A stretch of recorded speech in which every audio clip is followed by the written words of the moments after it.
అందరికీ మరణాత పరిశుద్ధ గ్రంథంలో నుంచి ఈ పూట ధ్యానం కొరకు దేవుని వాక్యాన్ని మనం చదువుకుందాం. నిర్గమకాండము 2వ అధ్యాయం 10వ వచనాన్ని మనం చదువుకుందాం. ఆ బిడ్డ పెద్దవాడిన తరువాత ఆమె ఫరో కుమార్తె యొద్దకు అతను తీసుకుని వచ్చాను. అతడు ఆమెకు కుమారుడాయెను. ఆమె నీటిలో నుండి అతను తీస్తునని చెప్పి అతనికి మోషే అను పేరు పెట్టెను. చిన్న ప్రార్థన. పరమ తండ్రి, నీకు స్తోత్రాలు. నీ దాసుడు నీ పక్షముగా ఉన్నాడు. ఆత్మ సంబంధమైన మర్మంలో తిమిడి ఉన్న నిగూఢ సత్యాలను కొద్దిపాటి వివరాన్ని సవివరముగా మీరు మాకు అందించి మహిమనందుమని యేసుక్రీస్తు వారి పేరట ప్రార్థించి బ్రతిమలాడి వినయముతో వేడుకునిచున్నాను పరమ తండ్రి, ఆమెన్. క్రీస్తునందు ప్రియ దేవుని పిల్లలారా, ఆసక్తితో ఈ మా కార్యక్రమాన్ని క్రమం తప్పకుండా వీక్షిస్తున్న మీ అందరికీ మన ప్రభువును, మన ప్రియ రక్షకుడునైన యేసుక్రీస్తు వారి ప్రశస్త నామంలో నా ప్రత్యేకమైన మరణాత. ఎలా ఉన్నారు? బాగున్నారా? మీరందరూ బాగున్నారని, బాగుండాలని మిమ్మును బట్టి దేవుని దాసునిగా నేను నిత్యము దేవుని సన్నిధిలో ప్రార్థిస్తున్నాను. ఈ ఆధ్యాత్మిక కార్యక్రమాలను బట్టి ప్రార్థించండి. అనేక ఆధ్యాత్మిక వర్తమానాలను దేవుడు నా ద్వారా వినిపించినట్లు ఈ కార్యక్రమాన్ని చూడడానికి, ఆశీర్వదించబడడానికి ప్రతి ఒక్కరు కూడా ఏకీభవించాలని దేవుని దాసునిగా ప్రేమతో మనవి చేస్తున్నాను. ప్రియులారా, ఈ పూట మన ధ్యానాంశం మోషే జీవితంలో 5 విషయాలు. 5 విషయాల్లో 3 విషయాల గురించి గత వర్తమానాల్లో మనం ధ్యానం చేశాం. ఏంటి ఆ విషయాలంటే, 1 దేవుని సమయం, 2 దేవుని సౌందర్యం, 3 దేవుని శిక్షణ. ఈ 4 విషయాన్ని మనం చూస్తే దేవుని సేవ. దేవుడు మోషే గారిని తన సేవ కొరకై పిలిచాడు అనే విషయం బైబిల్ గ్రంథంలోనే చాలా స్పష్టంగా వ్రాయబడింది. నిర్గమకాండం 3వ అధ్యాయం 10వ వచనాన్ని మనం చూద్దాం. కాగా రమ్ము, నిన్ను ఫరో యొద్దకు పంపెదను. ఇశ్రాయేలీయులైన నా ప్రజలను నీవు ఐగుప్తులో నుండి తోడుకొని పోవలెనెను. వీళ్ళరా, మరి దేవుడు మోషే గారిని తన సేవ కొరకు దేవుని పర్వతమైనటువంటి హోరేబులో ఆయన మాట్లాడి పిలిచినట్లు మనం చూస్తూ ఉన్నాం. ప్రభు తన ఉద్దేశాన్ని ఎప్పుడైనా ఎవరి ద్వారా అయినా బయలుపరిచేవారై ఉన్నారు. వీళ్ళరా, మరి ఇక్కడ మోషే కాలాన్ని మనం చూస్తే ప్రభు లేదా దేవుడు తన చిత్తాన్ని మోషే ద్వారా జరిగించడానికి పూనుకున్నాడు కనుక దేవుని పర్వతమైన హోరేబులో మోషే గొర్రెలు కాస్తుండగా దేవుడు తన చిత్తాన్ని జరిగించడానికి పొదలో నుండి మోషేతో దేవుడు మాట్లాడిన మాటలో కీలకమైన మాట ఏంటంటే, దేవుడు తన సేవ కొరకు మోషే గారు పిలుస్తూ ఉన్నారు. ఏమనంటే, కాగా రమ్ము, నిన్ను ఫరో యొద్దకు పంపెదను. ఎందుకు పంపాలి? ఇశ్రాయేలీయులు నా ప్రజలను నీవు ఐగుప్తులో నుండి తోడుకుని పోవాలని నేను కనుక దేవుని సేవకుడైనటువంటి మోషే దేవుని చిత్తాన్ని జరిగించడానికి దేవుని పర్వతమైన హోరేబులో దేవుని కలుసుకున్నాడు. దేవుడు తన చిత్తాన్ని మోషేతో తెలియచేసినప్పుడు కాస్తంత మొదట్లో సాకులు చెప్పిన మారుమాట పలకకుండా ఇశ్రాయేలు ప్రజలను ఐగుప్తు దాసి శృంఖలాల్లో నుంచి విడిపించడానికి ఐగుప్తునకు వెళ్ళినట్లు పరిశుద్ధ గ్రంథంలో చాలా తేటగా ఈ వాక్యాలన్నీ కూడా మనం చూడగలం. కనుక మోషే జీవితంలో 5 విషయాల్లో 4వ విషయం దేవుని సేవ. దేవుని సేవ అనేది భూత భవిష్యత్ వర్తమాన కాలాల్లో చాలా గొప్పదని దేవుని దాసునిగా ఈరోజు ఈ కార్యక్రమాన్ని వీక్షిస్తున్న మీకు మనవి చేస్తున్నాను. ప్రియులారా, ఈ లోకంలో ఏ ఉద్యోగం చేసినా అది మనుషుల దగ్గర చేసే ఉద్యోగం మనుషుల సేవ అవుతుంది. దేవుడు గురుతరమైనటువంటి బాధ్యత దైవ సేవకులకు ఇచ్చాడు. దైవ సేవకులు చేసే ఉద్యోగం ఎవరి దగ్గర అంటే దేవుని దగ్గర. కనుక ఈ ఉద్యోగానికి రిటైర్మెంట్స్ లేవు. ఈ ఉద్యోగం చేసేటప్పుడు ఎవరికి భయపడనక్కర్లేదు. భయపడవలసి వస్తే దేవునికి మాత్రమే భయపడాలని దేవుని దాసునిగా మనవి చేస్తూ ఉన్నాను. నిజంగానే దేవుడు మోషేను తన సేవ కొరకు పిలిచాడు. సేవకుడు అనే మాటను 2 భాగాలు చేస్తే సేవకుడు. పిల్లలు, ఈవేళ చాలామంది దేవుని సేవ చేస్తూ ఉన్నామని మరి భ్రమలో ఉంటూ కూటి కోసం సేవ చేసే సేవకులు కూడా లేకపోలేదు.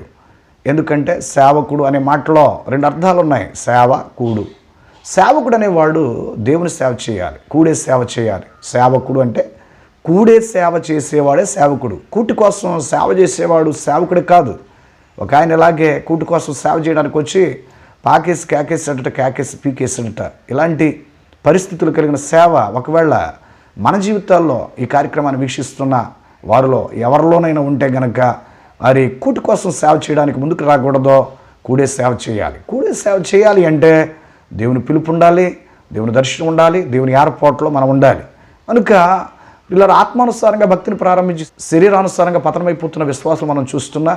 పాస్టర్ల యొక్క జీవితాన్ని కూడా మనం చూస్తే ఆత్మానుసారంగా భక్తిని ప్రారంభించి దేవుడు పిలిచాడని చెప్పుకుని దేవుని సేవ చేయడానికి ముందుకు వచ్చి కొన్నాళ్లకే గడవడం లేదని ఈ సేవను ప్రక్కన పెట్టి లోకంలోకి వెళ్ళిపోయి ఏదో ఒక ఉద్యోగం చేసుకుని బ్రతుకు తెరుగును కొనసాగించుకునేవారు నేటి సంఘాల్లో సేవకులైన వారు చాలామంది ఉన్నారని నేను మనవి చేస్తున్నాను. పిల్లరా, దేవుని సేవ అనేది పార్ట్ టైం చేసేది కాదు, ఫుల్ టైం చేసేది. నా మటుకు నేను మీతో వాక్యాన్ని చెబుతున్నాను కనుక నా ఆత్మీయ సాక్ష్యాన్ని పంచుకోవాల్సి వస్తే, ఒకనొకప్పుడు హిందుస్థానీ లైట్ మ్యూజికల్ తబలిస్ట్గా అనేక సంవత్సరాల్లో అనేక కచేరీలు చేసిన వ్యక్తిని దేవుని పిలుపుని బట్టి 2007వ సంవత్సరంలో పిల్లరా రోమన్ క్యాథలిక్ బ్యాక్గ్రౌండ్ కలిగినటువంటి నేను బైబిల్ మిషన్ పాస్టర్ గారు అమ్మాయిని చేసుకున్న కారణాన్ని బట్టి, నా భార్య నన్ను బట్టి 7 సంవత్సరాలు ఏకంగా ప్రార్థన చేసిన కారణాన్ని బట్టి, దేవుని పిలుపుని బట్టి నా తల్లి సంఘాన్ని విడిచిపెట్టి నా తండ్రి సంఘంలోనికి వచ్చాను. మార్టిన్ లూథర్ గారు మరి లూథరన్ మిషన్ను ఈ లోకంలో స్థాపించారు. దేవదాసయ్య గారు లూథరన్ మిషన్లో ఉంటూ వారు దేవుని పిలుపుని బట్టి బయటకు వచ్చి వారు వచ్చినప్పుడు ఒక మాట పలికారు. ఏంటంటే, నా తల్లి సంఘాన్ని విడిచిపెట్టి నా తండ్రి సంఘంలోనికి వచ్చానన్నారు. దేవదాసయ్య గారి తల్లి సంఘం లూథరన్ మిషన్, తండ్రి సంఘం బైబిల్ మిషన్. నా తల్లి సంఘం రోమన్ క్యాథలిక్ మిషన్, నా తండ్రి సంఘం బైబిల్ మిషన్. భూలోకమంతటికి సువార్త వెళ్ళిపోటుకి ఇండియా ప్రధానం, గాలి వీచినంత వరకు బైబిల్ మిషన్ వెళ్ళవలేను అని దేవదాసయ్య గారి ద్వారా దేవుడు ప్రవచించే ప్రవచనాన్ని బట్టి బైబిల్ మిషన్ పాస్టర్ గారి అమ్మాయిని నేను వివాహం చేసుకున్న కారణాన్ని బట్టి దేవుడు నా దిశ మార్చి ఎక్కడో మూలం కూర్చుని తబలా కచేరీలు ఇచ్చే నన్ను తన ఉన్నతమైనటువంటి సేవ కొరకు, దేవుని సేవ కొరకు పిలిచాడు. ఈవేళ అనేక ప్రాంతాల్లో దేవుని సేవ జరిగించడానికి సువార్త పనిగాడిద వలె దేవుడు నన్ను ఎత్తిపట్టి వాడుకుంటున్నాడు. ప్రియులరా, 17 సంవత్సరాల సేవా జీవితంలో 4 సంఘాలు ఇచ్చాడు, 3 మందిరాలను దేవుడు ఇచ్చాడు. ఇంతకన్నా ఏం కావాలి? దేవుని సేవ నమ్మకంగా చేస్తే, ఆయన మాట మీద ఆధారపడితే ప్రియులారా, దేవుడు మోషేని హెచ్చించినట్లుగా మనల్ని కూడా హెచ్చిస్తాడు. ఎక్కడో గొర్రెలు కాచుకునే ఈ మోషే గారిని దేవుడు ఏర్పాటు చేసుకుని ఐగుప్తునికి పంపించాడు. ప్రియులారా, 10 అద్భుతాలు ఐగుప్తులో చేయించారు. మొదటి నెల దశమ నాడు పస్కా పండుగ మర్నాడు రామసేస్ అనబడుతున్న ప్రాంతంలో ఉన్నటువంటి ఇశ్రాయేలును పాలు తేనె ప్రవహిస్తున్న కానాను దేశానికి మోషే ద్వారా దేవుడు బయలుదేరి తీశాడు. కనుక దేవుడు పిలిచాడు. దేవుడి పిలుపునకు మోషే గారు లోబడిన కారణాన్ని బట్టి పిల్లరా దేవుడు మోషే గారిని ఉన్నతమైన స్థితిలో ఉంచారు. నోవాహును గురించి బైబిల్ మిషన్ వ్యవస్థాపకులు దేవదాసయ్య గారు చెబుతూ 3 మాటలు చెప్పారు. ఏమనంటే, నోవాహు లోబడ్డాడు, వాడబడ్డాడు, వాడెక్కాడని చెప్పారు. కనుక మనం కూడా మోషే వల్లే, నోవాహు వల్లే దేవుడు మనకిచ్చిన పని యందు లోబడి దేవుని సన్నిధిలో నమ్మకంగా ఆయన పనిచేస్తే వాడబడతాం, వాడెక్కుతాం, అనగా మేఘమికి మహిమలోనికి వెళతాం. కనుక ఈవేళ సాదాసీదాగా దేవుని సేవ చేసేవాళ్ళు ఉన్నారు, సాదాసీదాగా విశ్వాసుకుని వారు భక్తి చేసేవాళ్ళు ఉన్నారు. అలాంటి భక్తిని ప్రక్కన పెట్టాలి. దేవుడిని పిలిచాడా? ఆయన సన్నిధిలోనికి వచ్చావా? దేవుడు పిలిచాడా? ఆయన సేవ చేయడానికి పూనుకున్నావా? దేవుని సేవ అంటే ఒక మాటలో చెప్పాలంటే చావు. సేవ అంటే చావు. కనుక నిజమైన సేవకునికి, నిజంగా దేవుని మీద ఆధారపడి దేవుని పిలుపు లోబడి వాక్యాన్ని అందించే సేవకునికి కళ్ళల్లో కన్నీరు తప్ప పిల్లరా భూలోకం మరొకటి ఉండదు. దేవదాసయ్య గారు బైబిల్ మిషన్ బోధకులైన వారికి, సేవకులైన వారికి ఒక మాట చెప్పారు. నిజమైన సేవ, దేవుని సేవ నమ్మకంగా చేసేవారు 3 విధాలుగా శోధించబడతారట సాతానుతో. 1 పిల్లరా ఇంట్లో శ్రమ, 2 ఒంట్లో శ్రమ, 3 ఊళ్ళో శ్రమ. కనుక 3 రకాలైనటువంటి శ్రమల్లో బైబిల్ మిషన్ బోధకులైన వారు అనుభవించాలని దేవదాసయ్య గారు చెప్పారు. పిల్లరా, బైబిల్ మిషన్ వారికి కాదు, కానీ ఈ భూలోకంలో నమ్మకంగా దేవుని సేవ చేయడానికి, దేవుని దగ్గర ఉద్యోగం పుచ్చుకొని దేవుని పని చేస్తున్న వారు ఎవరికైనా కానీ ఇంట్లో శ్రమ, ఒంట్లో శ్రమ, ఊళ్ళో శ్రమ ఒకటి పోతే వాటి కనపడదు. అందుకని పౌలు గారు అన్నాడు, దినదినము చనిపోతున్నాను, క్రీస్తు యేసులో బ్రతుకుతున్నాను అని చెప్పాడు. దేవదాసయ్య గారు అన్నారు, శ్రమ ఉందని మనం చావమంటండి. పొదలో మంట ఉంది కానీ పొద మాత్రం కాలిపోలేదని దేవదాసయ్య గారు చెప్పారు. అగ్నికి ఏగల ముసరమని దేవదాసయ్య గారు చెప్పారు. కనుక అగ్ని అనగా దేవుడు, దేవుని సన్నిధిలో నమ్మకమైన భక్తి, నాణ్యత కలిగిన భక్తి మనం చేస్తే అగ్నికి ఏగల ముసరు అని దేవదాసయ్య గారు చెప్పారు. ప్రభు వారికి ఉన్నటువంటి పేర్లలో ఒక పేరు, ఆయన దహించు అగ్ని వలె ఉన్నాడు. కనుక దేవుని అగ్ని దగ్గరకు, దేవుని సేవ చేయడానికి పూనుకున్న మనం దేవుని చిత్తాన్ని మనం జరిగించడానికి, నమ్మకంగా ఆయన పని చేయడానికి తీర్మానం చేసుకున్న సేవ చేస్తే పిల్లరా, సింహపు పిల్లలు లేమగలవ ఆకలిగొనేమో కానీ యెహోవాను ఆశ్రయించు వారికి ఏ మేలు కొదువై ఉండలేదని దేవుని వాక్యంలో ఈ మాట రాయబడింది. కనుక పిల్లరా, దేవుని సేవకు మరి పిలువబడుతూ ఒక దర్శనమును కూడా మోషే గారు చూశారు. దేవుని పర్వతమైనటువంటి హోరేబులో పొద మండిపోతుంది కానీ కాలిపోవడం లేదు. ఏంటి విడ్డూరమైన మోషే చూడడానికి వచ్చాడు. అలా దూరంలో ఉండగానే దేవుడు, మోషే నీ కాళ్ళకున్న చెప్పులు తీసివేసిరా, నీవు నిలిచి ఉన్నది పరిశుద్ధ స్థలం అని చెప్పాడు.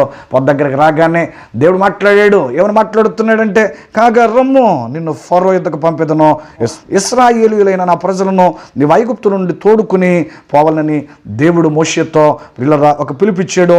పిల్లరా పిలుపు కూడా దర్శనము ద్వారా ఆయన చూచాడు అని చెప్పక తప్పదు. కనుక మోషే పొదలో దేవుని దర్శనాన్ని చూచాడు. పొదలో నుండి దేవుడు తన స్వరాన్ని వినిపించాడు. ఆ దర్శనాన్ని బట్టి, దేవుని పిలుపుని బట్టి దేవుని సేవ చేయడానికి పూనుకున్నాడు. ప్రారంభంలో కాస్తంత సాకులు చెప్పినా దేవుడు గద్దించగా మారు మాట పలకకుండా చిత్తమని దేవుడు చెప్పిన మాటను విని మరి ఐగుప్తునికి మోషే వెళ్ళాడు. పిల్లరా మరి మోషే గారు దేవుని పర్వతమైనటువంటి హోరేబులో ఆయన పొందుకున్న దర్శనం రెండు భాగాలుగా చెప్పాలి. మొదటి భాగాన్ని మనం చూస్తే వ్యక్తిగత దర్శనం, రెండో భాగాన్ని మనం చూస్తే సహవాస దర్శనం. కనుక ఆ కొండ మీద ఎవరు లేరు, గొర్రెలు కాచుకుంటూ మోషే గారు దేవుని పర్వతం హోరేబుకు వెళ్ళారు. పొద మండిపోతుంది కానీ కాలిపోవడం లేదు. ఏంటి విడ్డూరమని చూద్దామని వెళ్ళాడు.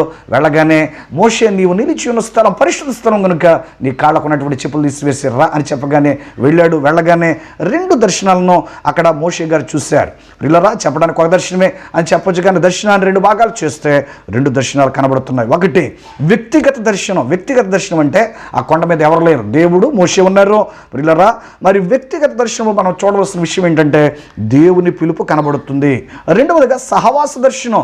మోషే దేవునితో మాట్లాడుతున్నప్పుడు వీళ్ళిద్దరి మధ్యన ఫెలోషిప్, సహవాసం ఉంది కనుక ఈ సహవాస దర్శనాన్ని కూడా మోషే గారు చూశారు. పిల్లరా మరి వ్యక్తిగత దర్శనం దేవుని పిలుపు అయితే, సహవాస దర్శనం దేవునితో మాట్లాడుతున్నప్పుడు వీళ్ళిద్దరి మధ్యన జరిగిన సంభాషణే పిల్లల సహవాసంగా చెప్పవచ్చు. కనుక ఈ రెండవ మాటను మనం చూస్తే సహవాస దర్శనం అనబడుతున్న మాటలో పిల్లరా దేవునితో సహవాసం చేయాలి. ఆ సహవాస దర్శనంలో బైబిల్ మిషన్ వారమైనటువంటి మనం కూడా ఉండాలి. పిల్లరా దేవుని దర్శనాన్ని దేవుని పర్వతమైన హోరేబులో మోషే గారు చూశారు. పిల్లరా ఆయన చూసిన దర్శనాలు రెండు భాగాలు చేస్తే, ఒకటి వ్యక్తిగత దర్శనం, రెండవ సహవాస దర్శనం. వ్యక్తిగత దర్శనం దేవుని పిలుపు, సహవాస దర్శనం పిల్లరా దేవునితో సహవాసం చేశాడు, మాట్లాడుతూ ఉన్నాడు. కనుక దేవుడు కనబడును మాట్లాడునని దేవదాస్ గారు చెప్పారు. అందుకే బైబిల్ మిషన్ వారమైనటువంటి మనం దేవుడిని చూడాలన్నా, దేవుడితో మాట్లాడాలన్నా ఈ రెండు దర్శనాలు ఉండి తీరాలి. ఏంటి ఆ దర్శనాలు? ఒకటి వ్యక్తిగత దర్శనం, దేవుని పిలుపు మనం వినాలి. రెండవ సహవాస దర్శనం అంటే బైబిల్ మిషన్ వారమైనటువంటి మనం దేవునితో సహవాసం చేయాలి. పిల్లరా మరి దర్శనం అనేది చాలా విలువైనది. కనుక ఈ దర్శనాన్ని మోషే దేవుని పర్వతమైన హోరేబులో చూశాడు, దేవుని మాట అంగీకరించాడు. పిల్లరా దేవుని సేవ చేయడానికి అంటే దేవుడు అప్పగించిన పని మరి జరిగించడానికి ఎంత కష్టమై ఉన్నా ఆ పని చేయడానికి పూనుకొని దేవుడు తన చిత్తాన్ని ఎలాగున మోషేతో జరిగించమని చెప్పారు అలాగని జరిగించడానికి ఐగుప్తునికి వెళ్ళాడు.